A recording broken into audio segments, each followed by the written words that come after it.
Kasumi has easily swiped the title of the most hated champion in Paladins. As the devs attempt to bring down her frustration factor, while also making her more frustrating to play as, I've attempted to give Kasumi a rework that would make her fun, viable, and less frustrating to fight.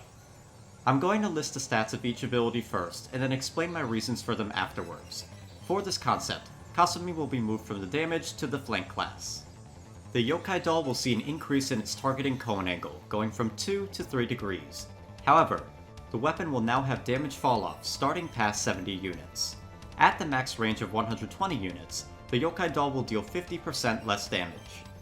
The weapon will also now host an ammo count of 10, with a standard 1.5 second reload time.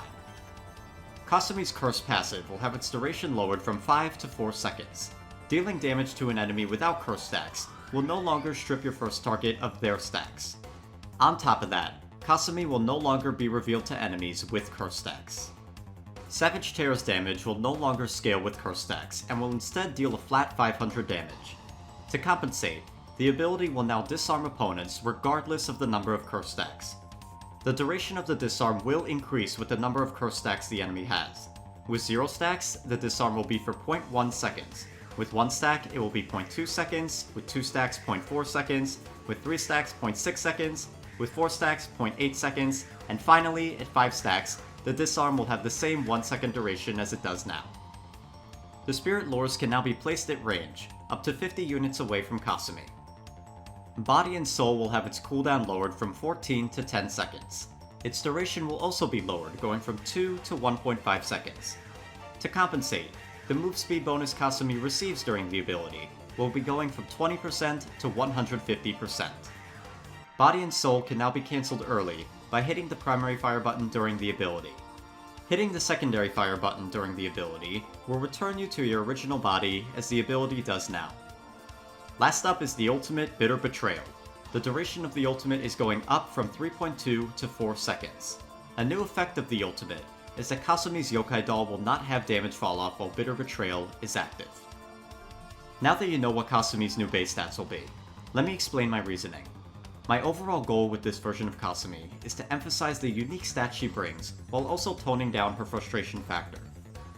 Let's begin with the Yokai Doll, which is the main cause of resentment when fighting an enemy Kasumi. I would like to preface that one of my favorite characters to play as in all of gaming was Symmetra 2.0 from Overwatch, who, like Kasumi, posted an auto-lock weapon. I do believe that when balanced correctly, auto-aim or easier to use weapons can be both fun to use and fair to fight against. So, how does Kasumi fail the auto-lock game? Simply put, her range is generous at no cost to damage. To alleviate this, I introduced damage falloff to the Yokai Doll. I was going back and forth on how to handle this range issue. Initially, I lowered the range to just 50 units, but that felt so short, so I bumped it up to 70 units to allow for a little more leeway. Originally, I wanted to keep the hard limit of 70 to avoid the idea of Kasumi building up curse stacks from afar and then jumping in with her mega buff mobility for the kill. But then I thought, hey, that actually sounds really fun. So I opted for the damage falloff instead. To clarify, from 0 to 70 units away, Kasumi will deal the same damage she deals now. Once you go past 70 units is when her damage will start to drop, eventually losing 50% of her damage at the max range of 120 units. At this range, the Yokai Doll will deal 100 damage at 0 stacks, eventually scaling up to 200 damage at max stacks. This damage range puts her in about the same vein as Androxus and Bunk. Another factor I added to reduce frustration when facing Kasumi is the introduction of an ammo pool for the Yokai Doll. One aspect many players hate about Kasumi is that she could just keep poking you for so long.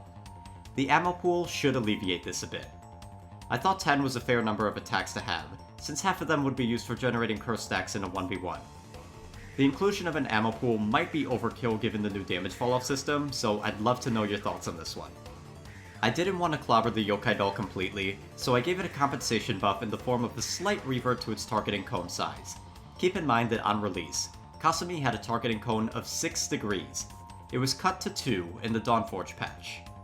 Since we're introducing both falloff and a reload, I wanted to make the weapon a little more lenient to warrant those changes. With the increase to 3 degrees, the targeting cone will be increased by 33%. I didn't want to increase the cone too much, as on release there was an issue with Yokai Doll where it would attack seemingly random targets in range due to the huge targeting cone. Overall, I was debating a lot on these changes for the Yokai Doll. On paper, it has really low DPS. Even at max stacks, you're only dealing 666 DPS. But it's just so frustrating to face, especially as an enemy flanker. I think these changes will keep the Yokai Doll's ease of use, while also alleviating some of the frustration on the other side. Going off of the primary, let's talk about the rebalancing to the Curse passive. I really wanted to push the damage debuff aspect of the ability, so I decided to remove the weird way Curse stacks transfer between targets. Now when you attack one enemy, and then hit another target, you will retain the damage debuff on the first enemy. This does come at the cost of the Curse duration being lowered from 5 to 4 seconds. Since Curse will be easier to maintain on multiple enemies, I think lowering its duration is fair. Kasumi players will have to invest in loadout cards if they wish to boost the uptime of their stacks. Another perk of removing the transfer of Curse stacks is that it also removes some of the burstiness when fighting an enemy Kasumi. Kasumi players will not be able to farm stacks up of a front line, and then have a head start on their next target. Overall, this version of the passive intends to make Kasumi a little more decision-based. Next up, let's talk about the Savage Tear. I always thought it was odd that they introduced the disarm status effect, which is unique to Kasumi, and then only have the effect take place if the target is at max Curse stacks. The scaling of damage via Curse stacks is also extremely frustrating to face, as at max stacks the ability deals 900 damage, up to 1000 with cards. That burst of damage will usually kill a target who's already been afflicted with 5 Curse stacks, which means most of the time you don't even get to utilize the disarm status. My goal with the new Savage Tear was to make the ability more streamlined, while also easing up on the burstiness it provides. So, first up, instead of the damage starting at 400 then scaling to 900, I decided to change the damage to a flat 500. Now instead of scaling damage via Curse stacks, you will instead scale the disarm duration. Now the ability will be useful in a pinch, instead of solely being used as a finisher. I can already see scenarios of a friendly Kasumi saving an ally from an enemy sniper by disarming them at just the right time. This new Savage Tear will tie in quite well with the Altered Curse passive, by further cursing your opponent's firearms. Next is a slight buff to the Spirit Lures. A range of 50 units is pretty short, but if Kasumi is to move to the flank class, then I think this ability should have a bit of a placement range. Enacting this change will make the ability more active, since Kasumi won't have to walk to the exact spot she wants to trap. Additionally, it will allow Kasumi access to vertical mobility if she manages to catch somebody above her. Last of the main abilities, and the one with the most drastic changes, is the Body and Soul. You guys all know this, but I detest the current version of this ability. It just feels so unfun to use. I do love the idea of leaving your original body behind and then jump scaring your opponent by appearing near them, but the execution currently feels so... So, I fixed it. The first and most noticeable change is the massive buff to the move speed bonus. To clarify, I don't know the actual percent bonus the current Body and Soul gives you, as it's not listed anywhere. I assume it's 20% because it's not that noticeable. Needless to say, at 150% bonus speed, it will be super noticeable. My inspiration for this ability was Moira's Fade from Overwatch, as that's one of my favorites from that game, and I think it suits Kasumi perfectly. Of course, if Kasumi is going to be a flanker, she needs some real movement, so the boosted speed comboed with the lower cooldown should make that a reality. In my eyes, a flanker's movement skills should have a cooldown of 10 seconds or less, hence the 10-second cooldown. To compensate for the two huge buffs, the duration of Body and Soul is being lowered by half a second. Kasumi players can boost the duration back up with the Soul Siphon loadout card, or with the Unfinished Business talent. One last set of changes is the option to cancel the ability early. Honestly, I don't know why that's not already in the game. The current version of teleporting back to your original body is never used, but I kept it as a secondary option just in case. To conclude, this version of Body and Soul intends to boost the feeling of playing as a jump-scaring ghost by being much faster and more frequent. Definitely worthy of a flanker. To wrap up the basic abilities, we have the ultimate Bitter Betrayal. The duration has been increased from 3.2 to 4 seconds to match the base uptime of Curse stacks. This is actually a slight nerf to the DPS of the ultimate, but that is compensated with the Yokai Doll no longer having damage fall off, for the 4 seconds the ultimate is active. The current version of the ultimate doesn't feel very impactful. The damage is pretty low for how long it takes to come out, and overall it's very much a set and forget. When comboed with the Altered Curse passive, and buffed to Yokai Doll's range, the ultimate should feel a little more thoughtful. My reason for removing the damage falloff during the ultimate is to really sell the feeling of being marked for death. Targets hit with the ultimate will have full curse stacks applied to them, which will be a massive hindrance to their team's damage output. While the enemy is losing out on their damage, Kasumi will be able to clobber on them, with no restrictions to damage of her own. When compared to other flanks, Kasumi will lack the burst damage that the class is defined by. She will also have lower DPS when compared to others in the roster. However, she will make up for that with her ease of use from Yokai Doll, and her supportive aspects by strategically using her damage debuff, disarm, and fear. Now that Kasumi's base kit has been discussed, let's talk about some card changes. First is a weapon/armor card, Surrounded by Fear. The old card would grant you a bonus curse stack to enemies hit with Yokai Doll, but it was on a timer. The new card increases Yokai Doll's ammo pool by 1 scaling. Next are some cards for Savage Tear. First is Cursed Doll. The old card applied 3 stacks of curse to the target hit by Savage Tear, but it was on a timer. The new card grants Kasumi 3% scaling damage reduction for 2.5 seconds after activating Savage Tear. Moving on to Essence Drain. The old card granted you bonus damage on Savage Tear per stack of curse the opponent had. The new card generates 1 ammo scaling upon activating Savage Tear. Last up are 2 card changes for Body and Soul. The first is Deadly Prey. The old one increased your move speed once Body and Soul concluded. The new one will increase your jump height by 50% scaling, while Body and Soul is active.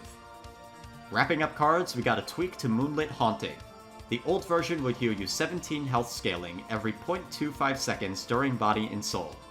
The new version will heal 100 health per second while Body and Soul is active. Now that you know about the card changes, let me explain them. First is Surrounded by Fear. The old one just adds to the burstiness when facing Kasumi, which I don't like. Also, I think internal timers on cards are stupid.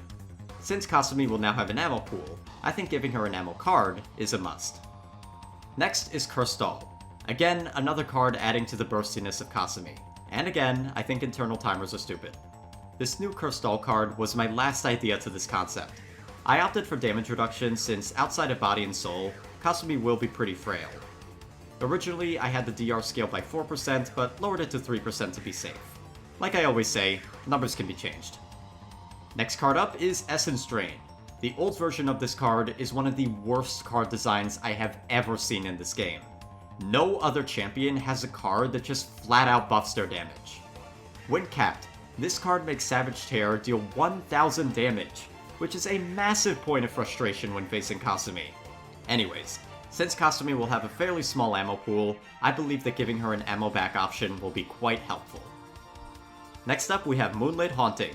First of all, the current description. What the flip is this? Okay, so on the old version of the card, you would heal for 68 health a second while Body and Soul is active. Since the base duration is going down, I figured that bumping the healing up from 68 to 100 would be fair. Last is Deadly Prey. With Body and Soul getting a massive mobility boost, the speed boost this card provides is kind of redundant. So instead, I opted for something really fun. The ability to boost your jump height while Body and Soul is active. I wanted the jump height from this card to be noticeable, so I used Vatu's Tranquility card, which also boosts jump height as a guide.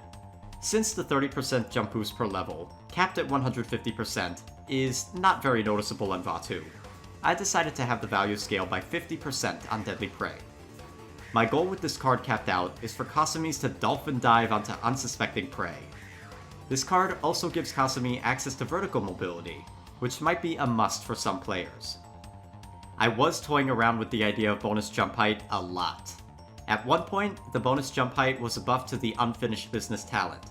After asking my Discord, I decided to keep this as a loadout card instead. On screen are all the cards available to Kasumi for this rework. To wrap up this rework, we have changes to 2 of Kasumi's talents. First, we have a rework to Empowered Curse. The old talent would boost your attack and move speed for each stack of curse that is currently active. The new version is as follows. Double the damage debuff effect from curse stacks. Next is a tweak to the Spirit Bomb's talent.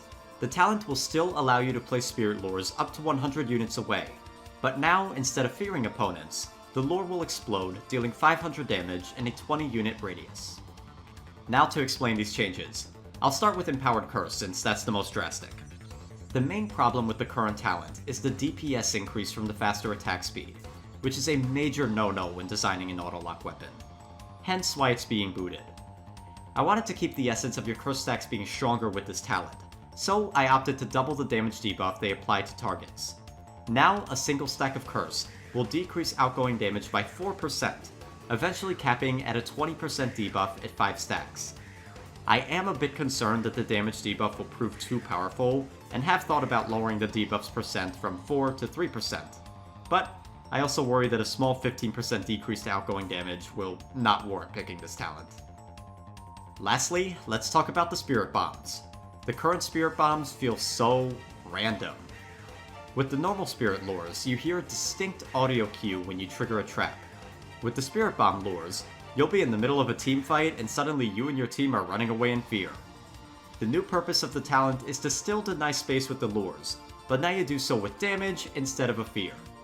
Kasumi's with this talent will now have access to some burst potential, since that will be missing from her base kit.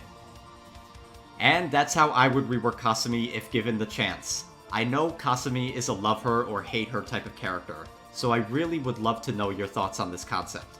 Let me know down below. Don't forget to clap that like button and laser down that sub button. Snatching the bell is also a great way to stay in the loop. As always, I'm YellowNinja, and peace. I'm forcing them away. They don't have blast. Whoa, what the? Why did it stop attacking? I was looking right at her!